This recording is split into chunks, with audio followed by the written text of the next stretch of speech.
بسم اللہ الرحمن الرحیم۔ علم الصرف میں ہم نے ابھی تک فعل ماضی معروف پڑھا۔ ماضی کا مطلب ہے گزرا ہوا زمانہ، اور معروف کا مطلب یہ ہوتا ہے کہ جس کا فاعل ہمیں معلوم ہو۔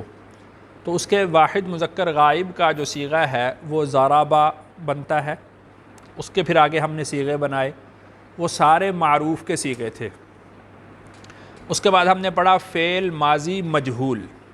مجہول اس کو کہتے ہیں کہ جس کا فاعل ہمیں معلوم نہ ہو۔ تو اس کے بنانے کا طریقہ بھی میں نے آپ لوگوں کو بتایا تھا کہ آخری حرف کو اس کی حرکت پر جو اس کی حالت ہے تو اسی پر رہنے دیں گے، اور آخری حرف سے جو پہلے والا حرف ہوگا اس کے اوپر اگر زبر ہے یا پیش ہے تو اس کو زیر سے بدل دیں گے۔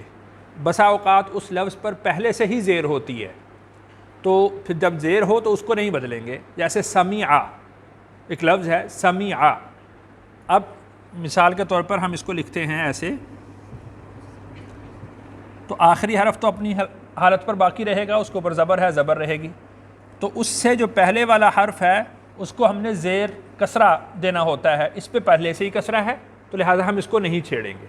تو اگر کسی پر زبر ہو یا پیش ہو تو زبر اور پیش کو مجہول بنانے کے لیے کسرہ سے تبدیل کر دیتے ہیں، اور اس سے پہلے جتنے حرف ہوں ان تمام کو پیش دے دیتے ہیں۔ جتنے متحرک حرف ہوں گے ان تمام کو ضمہ دے دیں گے، اور جو ساکن ہے وہ ساکن رہیں گے۔ جیسے اجتنابا سے اجتنیبا، تو آخری حرف اپنی اصلی حالت پر باقی ہے، اور اس سے جو پہلا حرف ہے اس کے نیچے ہم نے کسرہ دے دیا، اور باقی جو متحرک تھے ان کو ہم نے ضمہ دے دیا، جو ساکن تھے وہ ساکن رہیں گے۔ تو یہ مجہول کا بنانے کا طریقہ تھا۔ تو مجہول اس کو کہتے ہیں کہ جس کا فاعل ہمیں معلوم نہ ہو، اور اس کا ترجمہ بھی مجہول کے لحاظ سے کیا جاتا ہے۔ جیسے ضربا، مارا گیا وہ شخص، اب کس نے مارا ہے کچھ معلوم نہیں ہے۔ تو ہم نے یہ فعل ماضی معروف اور فعل ماضی مجہول پڑھ لیا۔ اب اس میں ہم ایک لفظ کا مزید اضافہ کریں گے۔ جب ہم اس میں اضافہ کریں گے تو اس میں بھی ایک اضافہ ہوگا۔ دیکھیے کہ ان الفاظ میں، ان صیغوں میں نفی نہیں ہے، یعنی ضربہ کا معنی ہے مارا اس ایک شخص نے، اس ایک مرد نے، ضربا مارا گیا وہ ایک مرد۔ اب جو آج جو ہم نے صیغہ پڑھنا ہے وہ نفی کا پڑھنا ہے، فعل نفی ماضی اور معروف، باقی تو وہی ہیں، فعل بھی ہے، ماضی بھی ہے، معروف بھی ہے۔ فعل ہے، ماضی ہے، مجہول ہے۔ یہ فعل ہے، ماضی ہے، معروف ہے۔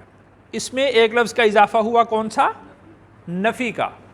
اور نفی کے لیے جو لفظ یہاں پر استعمال کیا جاتا ہے وہ کون سا لفظ ہوتا ہے؟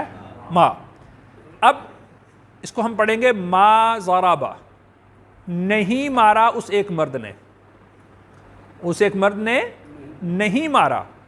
اب باقی جو صیغے ماضی معروف کے تھے سارے کے سارے صیغے ویسے ہی آئیں گے۔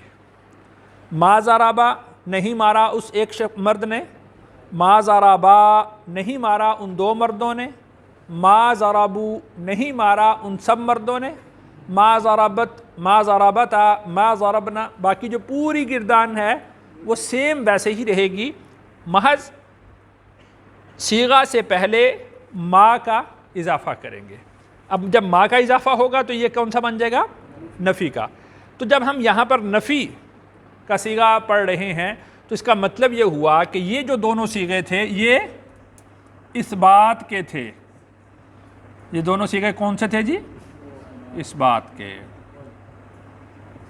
مثبت، پازیٹیو، اس میں کسی چیز کو ثابت کیا جا رہا ہے۔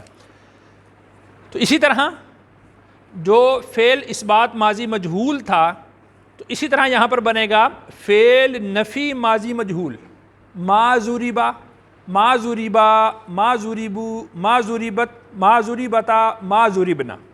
تو مجہول کا بھی صیغہ وہی ہوگا، صرف اس سے پہلے ما کا اضافہ کریں گے، تو یہ مجہول کا، یہ نفی کا بن جائے گا، اور جو مجہول ہے وہ جو صیغہ ہے وہ اپنی اصلی حالت پر ویسے کا ویسے ہی باقی رہے گا۔ تو یہ تو علم الصرف سے متعلق تھا۔ اب ہم آتے ہیں علم النحو کی طرف۔ علم النحو کی ہم نے دو اقسام پڑھی تھیں، ایک کو ہم نے کہا تھا ذاتی اقسام اور ایک کو ہم نے کہا تھا صفاتی اقسام۔ تو ذاتی اقسام 4 تھیں، وہ ہم نے پڑھ لی تھیں۔ آج ہم پڑھتے ہیں جملہ کی صفاتی اقسام۔ نمبر 1 مبینہ۔ مبینہ کا مطلب ہوتا ہے بیان کرنے والا۔ مبینہ کا مطلب کیا ہوتا ہے؟ بیان کرنے والا۔ مثال کے طور پر میں یہ کہتا ہوں کہ کلمہ کی 3 اقسام ہیں، کلمہ کی 3 اقسام۔ اب آپ کے ذہن میں آ رہی ہے بات کہ وہ 3 اقسام کون سی ہیں؟ تو میں نے کہا اسم ہے، فعل ہے، حرف ہے۔ تو یہ جو بعد میں نے بولا ہے یہ مبینہ ہوا، بیان کرنے والا ہوا پہلے حصہ کو۔ کلیئر؟ الکلمۃ علی ثلاثۃ اقسام، کہ کلمہ کی 3 قسمیں ہیں، یہ میں نے بول دیا۔ اب آپ کے ذہن میں سوال آئے گا کہ وہ تین قسمیں کون سی ہیں؟ تو میں نے جب یہ بولوں گا کہ وہ اسم، فعل اور حرف ہے، تو یہ جو دوسرا جملہ ہے یہ مبینہ ہوگا، اس کو بیان کرنے والا ہوگا۔ اسی طرح دوسری قسم ہے معللہ۔ معللہ کا مطلب یہ ہوتا ہے جو ریزن بیان کرتا ہے، جو علت بیان کرتا ہے۔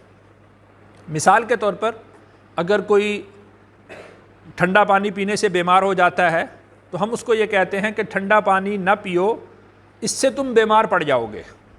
اب یہ جو ٹھنڈا پانی نہ پیو یہ جملہ ہے، اب جو اگلا حصہ ہے کہ اس سے تم بیمار پڑ جاؤ گے، یہ پہلے حصہ کی تشریح ہے، اس کی علت ہے، اس کی ریزن بیان کی جا رہی ہے، تو اس کو ہم بولتے ہیں معللہ۔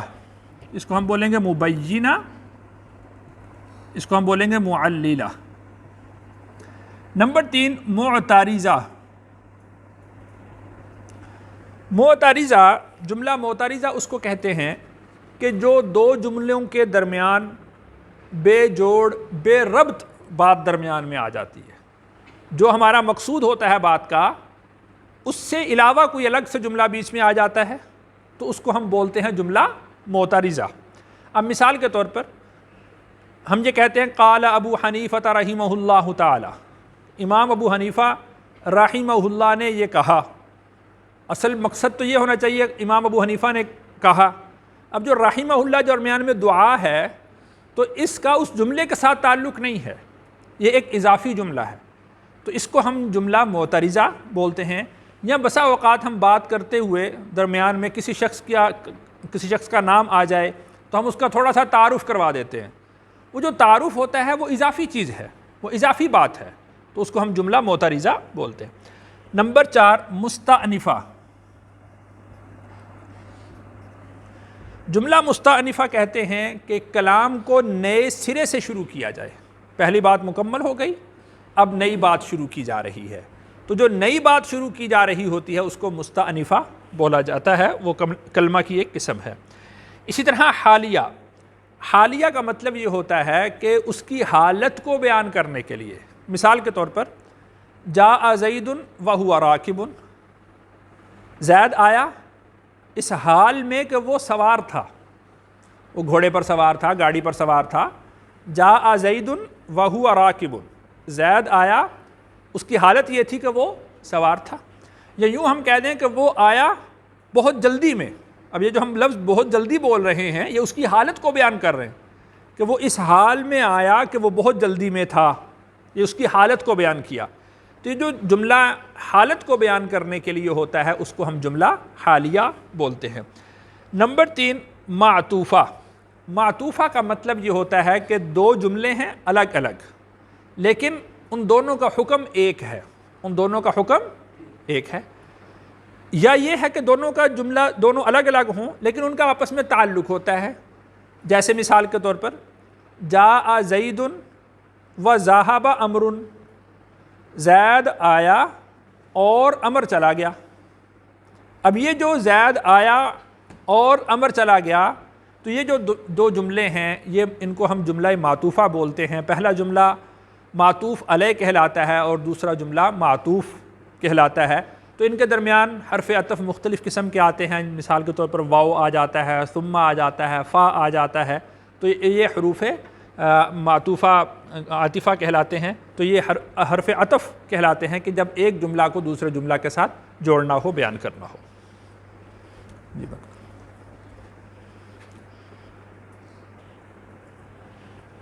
آج ہم سورۃ البقرہ کی آیت نمبر 15 اور آیت نمبر 16 سے پڑھیں گے۔ اولئک، یہ میں نے آپ لوگوں کو شروع میں بتایا تھا، اولئک علی ھدی من ربہم، یہ اس میں اشارہ ہے، اشارہ کرنے کے لیے کہ وہ سب، اولئک ایک تو جمع کے لیے آتا ہے اور دوسرا اس میں اشارہ ہے، وہ سب، الذین، وہ لوگ جو، الذین بھی جمع کے لیے آتا ہے، الذین بھی جمع کے لیے آتا ہے۔ میں نے آپ لوگوں کو بتایا تھا کہ نون ہو اور اس سے پہلے یا ہو اور یا سے پہلے زیر ہو تو یہ کس کے لیے آتی ہے؟ جمع کے لیے۔ اولئک بھی جمع کے لیے، الذین بھی جمع کے لیے۔ اشتروا، اشتروا، اصل میں یہ پڑھا تو اس طرح جاتا ہے اشتروا الضلالۃ، لیکن یہ الضلالہ کا لفظ الگ ہے تو اشتروا کا لفظ الگ ہے۔ اب دیکھیے کہ اشترا واحد، اشترا یا تثنیہ اور اشتروا جمع۔ اشترا کا مطلب ہوتا ہے خریدنا، بیع و شراء اردو میں بھی لفظ استعمال ہوتا ہے۔ تو اشتروا، انہوں نے خریدا، اشتروا کا مطلب ان سب مردوں نے خریدا، جمع مذکر غائب کا صیغہ، ان سب مردوں نے خریدا۔ الضلالۃ، ضلالت کا مطلب گمراہی، بالہدا، ہدایت کے عوض، ہدا کا مطلب کیا ہوا؟ ہدایت۔ یہاں پر یہ جو با ہے یہ عوض کے معنی میں ہے، یہ جو با ہے یہ کس کے معنی میں ہے؟ عوض کے معنی میں، یعنی ہدایت کے بدلے انہوں نے خریدا گمراہی کو، کس کا عوض؟ ہدایت کو دے دیا اور اس کے عوض گمراہی کو لے لیا۔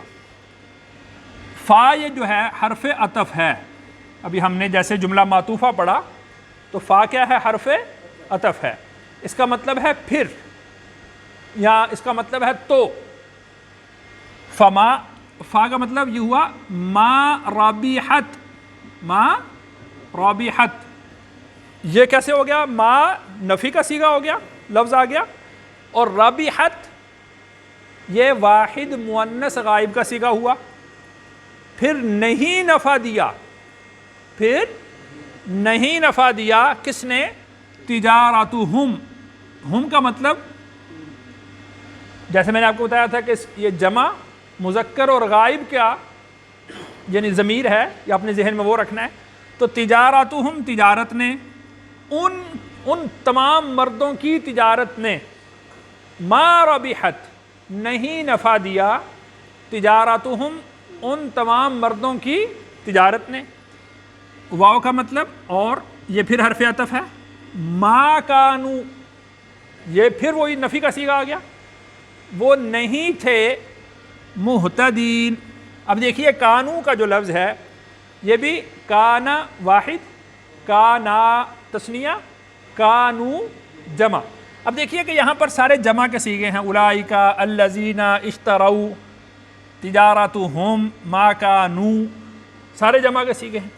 مہتدین، یہ بھی نون یا اور یا سے پہلے زیر، یہ بھی صیغہ کون سا ہوا؟ جمع کا۔ مہتدین ہدایت یافتہ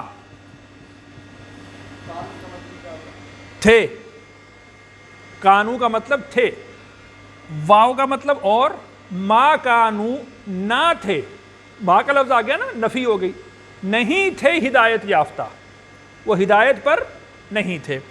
تو اللہ تعالیٰ نے ارشاد فرمایا کہ ان لوگوں نے گمراہی کو خرید لیا ہدایت کے عوض۔ اب یہاں پر ہدایت سے مراد ایمان ہے اور گمراہی سے مراد کفر ہے۔ تو گویا کہ انہوں نے جو ہدایت ان کے پاس آئی تو ہدایت کو انہوں نے دے دیا اور اس کے عوض میں انہوں نے گمراہی کو خرید لیا۔ یہ حالت منافقین کی بیان ہو رہی نا۔ تو رسول اللہ صلی اللہ علیہ وسلم تشریف لائے، آپ نے ان کے سامنے ایمان اور ایمان کی کیفیات کو بیان کیا، تو بظاہر تو انہوں نے ایمان قبول کر لیا، لیکن جیسے وہ کفار میں گئے اور اپنے منافقین میں گئے تو ان کو جا کر کیا کہنے لگے کہ انا معکم، ہم تو تمہارے ساتھ ہیں۔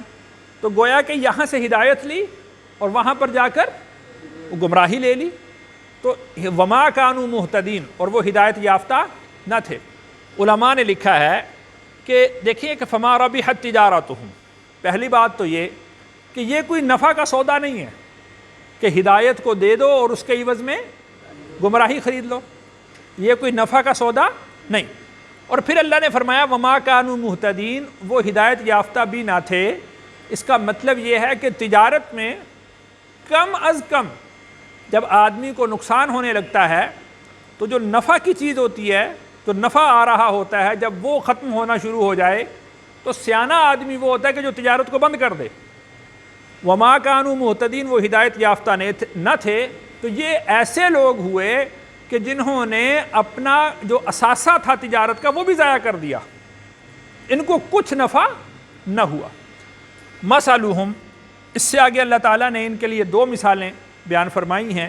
ایک مثال یہ ہے مثلہم، مثال ان سب مردوں کی، کاف جیسا کہ، مثل مثال، الذی اس شخص کی، اگر الذین کے بعد نون نہ ہو تو یہ واحد کے لیے آتا ہے، مثال اس ایک شخص کی، ان کافروں کی مثال ایسی ہے جیسا کہ مثال اس ایک شخص کی، استوقدہ، جس نے آگ، استوقدہ کا مطلب یہ ہوتا ہے کہ جس نے جلائی آگ، آگے لفظ اللہ نے نارا کا بھی بول دیا، نارا کا مطلب آگ ہوتا ہے، تو استوقدہ کا جو لفظ ہوتا ہے اس کے اندر یہ معنی بھی ہوتا ہے کہ آگ کو جلانا، آگ کو روشن کرنا، تو یہ واحد مذکر غائب کا صیغہ ہے۔ استوقدہ، استوقدہ، استوقدو، یہ آگے جمع کے صیغے بنتے رہیں گے، تو یہ واحد مذکر غائب کا صیغہ ہے کہ جلائی اس نے آگ، روشن کی اس نے آگ۔ فا کا مطلب یہ حرف عطف آ گیا، اس کا مطلب یہ ہے کہ یہ الگ جملہ ہے اور جملہ معطوفہ ہے۔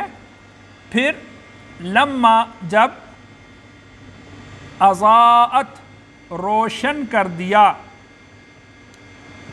یہ واحد مؤنث غائب کا صیغہ ہے۔ یہ کس چیز کا صیغہ ہے؟ اضاءت، آگے تا ساکن آ گیا نا، جیسے ضربت میں میں نے آپ لوگوں کو بتایا تھا کہ آخر میں تا ساکن آ جائے تو واحد مؤنث کا صیغہ ہوتا ہے۔ اضاءت، جب اس نے جب روشن کر دیا، ما، جو، حول، ارد گرد، ہو کا مطلب اس کے، یہ لفظ اردو میں بھی استعمال ہوتا ہے، ماحول۔ ماحول جو لفظ ہم بولتے ہیں نا، یہ اصل میں عربی کا لفظ ہے، ماحول سے ہے کہ جو اس کے ارد گرد ہے، سراؤنڈنگ میں، تو اس کو ماحول عربی میں بولتے ہیں اور اردو میں ماحول ہم بولتے ہیں۔ ما، جو کچھ، حولہ، اس کے ارد گرد تھا، تو اس نے اس کو آگ نے اس کو کیا کر دیا؟ روشن کر دیا۔ جب اس کو روشن کر دیا، ذہبا، لے گئے، یہ کون سا صیغہ ہوا؟ ضربا، ذہبا، واحد مذکر غائب، لے گئے۔ اب یہ معروف کا صیغہ ہے، تو اس کا مطلب یہ ہوا کہ اس کا فاعل ہمیں معلوم ہے۔ لے گئے، کون لے گئے؟ آگے اللہ نے ذکر کر دیا، اللہ، لے گئے اللہ، بنورہم، ان کی روشنی کو، یعنی جب انہوں نے آگ جلائی، ایک آدمی نے آگ جلائی، تو جب وہ خوب روشن ہو گیا تو اللہ نے فوراً سے آگ ختم کر دی، آگ بجھا دی۔ تو گویا کہ ایک یہ مثال ہے۔ واو کا مطلب اور، تاراکہم،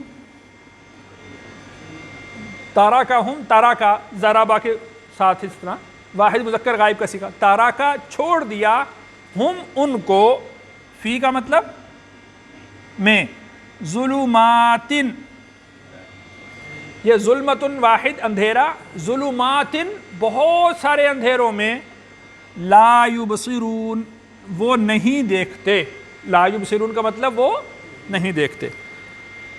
تو جب آگ نے روشن کیا تو وہ ارد گرد دیکھنے لگے، تو اللہ تعالیٰ نے ان کے نور کو ختم کر دیا اور ان کو اندھیروں میں چھوڑ دیا، اب ان کو کچھ نظر آتا نہیں ہے۔ تو یہ ایک مثال ہوئی کہ جو ایمان لائے تو گویا کہ تھوڑی دیر کے لیے آگ روشن ہوئی، اور جیسے ہی وہ اہل ایمان سے نکل کر اہل کفر میں گئے تو اللہ تعالیٰ نے وہ جو تھوڑی سی روشنی ان کو دی تھی، اللہ نے اس روشنی کو بجھا دیا، وہ دوبارہ گمراہی کے اندر چلے گئے۔ ایک مثال یہ ہوئی۔ دوسرا اس کا مطلب یہ ہو سکتا ہے کہ جو دنیا کی عارضی زندگی ہے اس میں انہوں نے اپنے آپ کو مومن ظاہر کیا، اور جو مومنین کو فوائد ملتے تھے وہ حاصل کر لیے، لیکن مرنے کے بعد ان کو اہل ایمان کے فوائد میں سے کوئی چیز ملنے والی نہیں ہے، وہاں پر تو اندھیرا ہی اندھیرا ہے ان کے لیے۔ تو دنیا کے اندر ان کو تھوڑی سی روشنی ملی، اور مرنے کے بعد ہمیشہ کے لیے ان کے لیے کیا ہو گئے؟ اندھیرے ہی اندھیرے ہو گئے۔